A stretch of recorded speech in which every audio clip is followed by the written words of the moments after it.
শুধুমাত্র একটি কারণেই আপনি যদি জমির মালিক নাও হন, শুধুমাত্র আপনার যদি সম্পত্তিটি দখলে থাকে তাহলে সেই সম্পত্তির মালিক আপনি। আপনাকে কেউ কোনোভাবেই ওই সকল সম্পত্তির থেকে উচ্ছেদ করে মালিকানা অর্জন করতে পারবে না। এই বিষয়টি আসলে কি এবং কিভাবে মালিকানা অর্জন করা যায়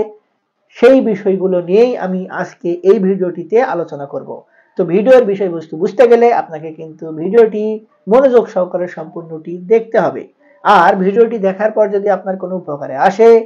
আরো কোনো ভিডিও দেখার আগ্রহ জন্মায়, তাহলে আমাদের চ্যানেলটি সাবস্ক্রাইব করে রাখতে পারেন। আর যদি আপনি নিয়মিত আমাদের ভিডিওগুলো দেখে থাকেন তাহলে বরাবরের মতো লাইক, কমেন্ট এবং শেয়ার করে আমাদেরকে অনুপ্রেরণা দিবেন। একটি জমির মালিকানা অর্জন করা কিন্তু অত সহজ বিষয় না। এজন্য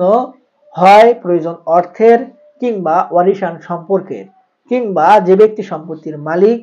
তার কাছ থেকে যেভাবেই হোক, অর্থাৎ তার মন জয় করে হোক,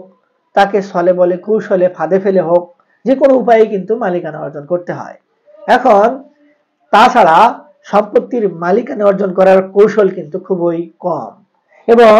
আমি এই ভিডিওটিতে যে বিষয় নিয়ে আলোচনা করার কথা বলেছি সেটি হলো, আপনি যদি এই পন্থাগুলোর মধ্যে যে কোনো একটি অবলম্বন করে সম্পত্তির মালিক না হন, আপনার কাছে যদি শুধুমাত্র একটি সম্পত্তি দখলে থাকে এবং ওই সকল সম্পত্তি যদি অন্য কোনো ব্যক্তির মালিক হয়ে থাকে এবং লিগেলি আপনি জানেন, রাষ্ট্র জানে এবং সবাই জানে ওই সকল ব্যক্তি ওই সম্পত্তির মালিক, তারপরে আপনি কিন্তু ওই সকল সম্পত্তির মালিকানা অর্জন করতে পারবেন। রাষ্ট্র আপনাকে মালিকানা গ্রহণ করতে বৈধতা দিবে এবং যে ব্যক্তি সম্পত্তির অরিজিনাল মালিক সেই ব্যক্তি এসেও আপনাকে সম্পত্তির থেকে ভোগ দখল উচ্ছেদ করতে পারবে না। এর মধ্যে কিছু কৌশল রয়েছে এবং কিছু পন্থা রয়েছে। এক্ষেত্রে তামাদি যেটি বলে সেটি হলো, কোনো ব্যক্তি যদি একটানা দীর্ঘ 12 বছর কোনো সম্পত্তি ভোগ দখল করে তাহলে সেই সম্পত্তি তিনি ভোগ দখল সূত্রে মালিকানা অর্জন করতে পারবেন। এখন বর্তমান যুগে এটি কোনোভাবে সম্ভব না হলেও এখন কিন্তু এই সকল ব্যক্তি, অর্থাৎ যে ব্যক্তিরা সম্পত্তি ইতিমধ্যে এই যে 12 বছর অর্থাৎ ভোগ দখল সূত্রে মালিকানায় রয়েছেন, তারা মালিকানা অর্জন করতে পারবেন। এক্ষেত্রে যে বিষয়টি প্রমাণ করতে হবে সেটি হলো, ওই ব্যক্তি একটানা নিরবিচ্ছিন্নভাবে 12 বছর ভোগ দখলে ছিলেন কিনা। এক্ষেত্রে হতে পারে কিছু উদাহরণ। একজন ব্যক্তি একটি সম্পত্তি ওয়ারিশান সূত্রে প্রাপ্ত হয়েছেন, কিন্তু তিনি দেশে অবস্থান করছেন না, তিনি দেশের বাইরে অবস্থান করছেন। সেখানে তিনি সেটেলড, তিনি আর দেশে এসে বসবাসের চিন্তাও করছেন না, কিংবা তার যে সম্পত্তি সেই সম্পত্তি ভোগ দখল করার কথাও চিন্তাও করছেন না। এখন তার সম্পত্তিতে তিনি হয়তো কাউকে দেখভাল করার দায়িত্ব দিয়েছেন, সেটি হতে পারে তার অন্য কোনো ওয়ারিশ, কিংবা পাড়া প্রতিবেশী, কিংবা কেয়ারটেকার, কিংবা বিশ্বস্ত ব্যক্তি। এখন এক্ষেত্রে ওই সকল ব্যক্তি যদি এই যে সকল সম্পত্তি ভোগ দখল করতে দিয়ে গেছেন এটির কোনো চিন্তা না করেন এবং 12 বছরের অধিক কোনো খোঁজ খবর না নেন, কিংবা তাদের কোনো হদিস না পাওয়া যায়, তাহলে যে ব্যক্তি শুধুমাত্র দেখভাল করার দায়িত্বে সম্পত্তিটি ভোগ দখল করছেন ওই ব্যক্তি কিন্তু এই সুযোগটি কাজে লাগাতে পারবেন। এবং এক্ষেত্রে তিনি যখন আদালতে এই যে সম্পত্তিগুলোর মালিকানা অর্জন করার জন্য একটি আবেদন করবেন কিংবা মামলা করবেন, তখন দেখা হবে যে ওই সকল সম্পত্তির অরিজিনাল মালিক আদালতে কোনো ডিসপিউট প্রদান করেছেন কিনা, কিংবা আদালত ইচ্ছা করলে বিচার বিভাগীয় তদন্তের মাধ্যমে সরজমিনে গিয়ে এলাকায় খোঁজ খবর নিয়ে দেখতে পারেন যে যে ব্যক্তি আবেদন করেছেন কিংবা মামলা করেছেন সম্পত্তির মালিকানা অর্জন করার জন্য, ওই ব্যক্তিকে ওই সম্পত্তিটি ভোগ দখল করতে কোনো বাধা প্রদান করা হচ্ছে কিনা। এই বিষয়টি যদি প্রতীয়মান হয় যে তাকে কোনোভাবে বাধা প্রদান করা হচ্ছে না, কিংবা যে অরিজিনাল মালিক তিনি কখনো এই সম্পত্তির মালিকানা দাবি করছে না, কিংবা প্রায় 1 যুগের অধিক তিনি সম্পত্তিতে কোনো খোঁজ খবর নিচ্ছে না, তাহলে ওই সম্পত্তির অনুকূলে তার আবেদনের পরিপ্রেক্ষিতে তার নামে একটি অর্ডার পাস হবে এবং তিনি ওই সম্পত্তির প্রয়োজনীয় পরবর্তী যে সকল ডকুমেন্ট, অর্থাৎ তার নামে নামজারি, হোল্ডিং নম্বর এবং তার নামে যে খাজনা প্রদানের ব্যাপারটি, এটি গ্রহণ করতে পারবেন কিংবা বাস্তবায়ন করতে পারবেন। যদি একবার আদালত থেকে ডিক্রি পাস হয়ে যায় যে এই ব্যক্তি ওই সকল সম্পত্তি ভোগ দখল সূত্রে মালিকানা অর্জন করার যোগ্য, এবং এই ব্যক্তিকে যদি ওই সকল সম্পত্তির মালিকানা প্রদান করা না হয় তাহলে ভবিষ্যতে এই সকল সম্পত্তির মালিকানা সংক্রান্ত জটিলতা তৈরি হতে পারে, কিংবা বিশৃঙ্খল পরিস্থিতি তৈরি হতে পারে, কিংবা ওই সকল সম্পত্তিতে সরকার যে সকল সুযোগ সুবিধা পায়, অর্থাৎ ভূমি উন্নয়ন কর, খাজনা, এগুলোর থেকে বঞ্চিত হচ্ছে, তাহলে আদালত কিন্তু এই কাজটি সম্পন্ন করতে পারেন, এবং একবার এই কাজটা সম্পন্ন হয়ে গেলে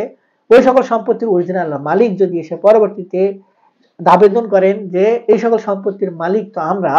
এখন কোনোভাবে ওই সকল ব্যক্তিকে আমরা মালিকানা অর্জন করতে দিব না, তখন কিন্তু ওই সকল মালিকের তেমন কিছু করার থাকবে না, এবং আদালতে তাদের মালিকানা অর্জনের যে বিষয়গুলো, এই বিষয়গুলো প্রমাণ করবা কিংবা প্রতিষ্ঠিত করবার জন্য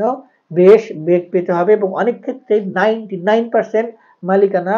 পরবর্তীতে আর বুঝে পাওয়া সম্ভব হয় না। এই পন্থার ব্যতিক্রম যদি হয় এবং কোনো ব্যক্তি যদি তথ্য গোপন করে, সেক্ষেত্রে এমন হতে পারে যে ওই দেশের বাহিরেই রয়েছে, ভোগ দখল করছে না, কিন্তু সময়ে সময়ে খোঁজ খবর নিচ্ছেন,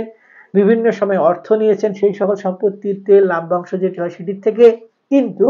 যে ব্যক্তি ভোগ দখল করছেন তিনি এই তথ্যগুলো গোপন করে সম্পত্তির মালিকানা অর্জন করার জন্য আদালতে শরণাপন্ন হন, তাহলেও কিন্তু এই সকল ব্যক্তির যদি মালিকানা অর্জন হয়েও যায় আদালত থেকে, ওই সকল ব্যক্তি যদি কোনো একটি প্রমাণ উপস্থাপন করতে পারে, তাহলে কিন্তু তার এই যে ওয়াটার ডিগ্রি এগুলো সব বাতিল হয়ে যাবে। প্রযোজ্য ক্ষেত্রে বর্তমানে ভূমি অপরাধ প্রতিরোধ এবং প্রতিকার আইন অনুযায়ী কিন্তু এই সকল প্রতারিত কিংবা প্রতারকের জন্য শাস্তির ব্যবস্থাও রাখা হয়েছে। যদি আবার এমন হয় আপনি একজন ব্যক্তির কাছ থেকে একটি সম্পত্তি জবরদখল করে নিয়েছেন, কিংবা ভুয়া দলিল বলে তৈরি করে তাকে লাঠির জোরে উচ্ছেদ করে সম্পত্তি ভোগ দখল করছেন, এবং বিগত আওয়ামী সরকার যেহেতু দীর্ঘদিন ক্ষমতায় ছিল, অনেক ব্যক্তি কিন্তু এই ধরনের কার্য সম্পন্ন করেছেন। এখন এসে কিন্তু দেখা যাচ্ছে অনেকেই বিভিন্ন জায়গায় রিসোর্ট গড়েছেন। এখন এই সকল ব্যক্তি যদি 15 বছর কেন 20 বছরের অধিকও ভোগ দখল করে, তারা কি কোনোভাবে সম্পত্তি অরিজিনাল মালিকানা লাভ করবে? অরিজিনাল মালিকেরা তো যখনই সুযোগ পাবে তখনই আদালতে শরণাপন্ন হবে। আর একটি বিষয় সেটি হলো, সম্পত্তি অনেকেই কিন্তু জানে না যে সম্পত্তির ভোগ দখল কিংবা মালিকানা তাদের পাওয়ার কথা। পিতা মৃত্যুবরণ করেছেন, একজন ব্যক্তি ভোগ দখল সূত্রে ভোগ দখল করতে আসেন, এক্ষেত্রে যে ব্যক্তি সম্পত্তির মালিকানা অর্জন করার কথা, এক্ষেত্রে তামাদি যেটা বলছে 28 ধারাকে বাইপাস করে মাইনাস করে তারা যখন থেকে জানবেন যে এই সকল সম্পত্তির মালিকানা তাদের পাবার কথা, এবং সেই সকল ব্যক্তি যেদিন থেকে জানবেন যে ওই সকল সম্পত্তিতে তাদের মালিকানা রয়েছে, তাদের পূর্বপুরুষের মালিকানা রয়েছে, তারা ওয়ারিশান সূত্রে মালিকানা প্রাপ্ত হওয়ার যোগ্য, সেদিন থেকেই তামাদির মেয়াদ গণনা শুরু হবে, এবং ওই সেদিন থেকেই তারা পরবর্তী একটি নির্দিষ্ট সময়ের মধ্যে আদালতে মোকদ্দমা দায়ের করতে পারবেন, এবং মালিকানা অর্জন করার যে ব্যাপারটি তারা সেটি প্রমাণ সাপেক্ষে অর্জন করতে পারবেন। তো ভিউয়ার্স, এই যে পারিপার্শ্বিক বিষয়গুলো আলোচনার মাধ্যমে নিশ্চয়ই আপনারা বুঝতে পেরেছেন যে আপনারা শুধুমাত্র ভোগ দখল সূত্রে কোন প্রমাণটি কিংবা কোন কারণটির বলেই একটি সম্পত্তিতে মালিকানা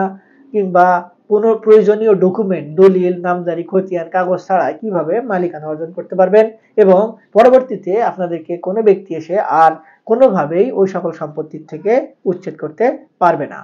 তো এই সকল বিষয় নিয়ে যদি আপনাদের আরো কোনো ধরনের আগ্রহ থাকে কিংবা আরো কোনো কিছু জানার থাকে, আপনারা একজন ভালো সিভিল অভিজ্ঞ আইনজীবীর পরামর্শ গ্রহণ করতে পারেন, কিংবা আমাদের থেকেও যে কোনো পরামর্শ গ্রহণ করতে পারবেন। সেজন্য আমাদের ভিডিও নিচে কমেন্ট বক্স রয়েছে, সেখানে কমেন্টস করবেন, আমরা আপনাদের প্রশ্নের উত্তর কিংবা সহযোগিতা করার চেষ্টা করব। আজকে এ পর্যন্তই, দেখা হবে সামনে নতুন কোনো ভিডিওতে, ততদিন পর্যন্ত ভালো থাকবেন, ধন্যবাদ।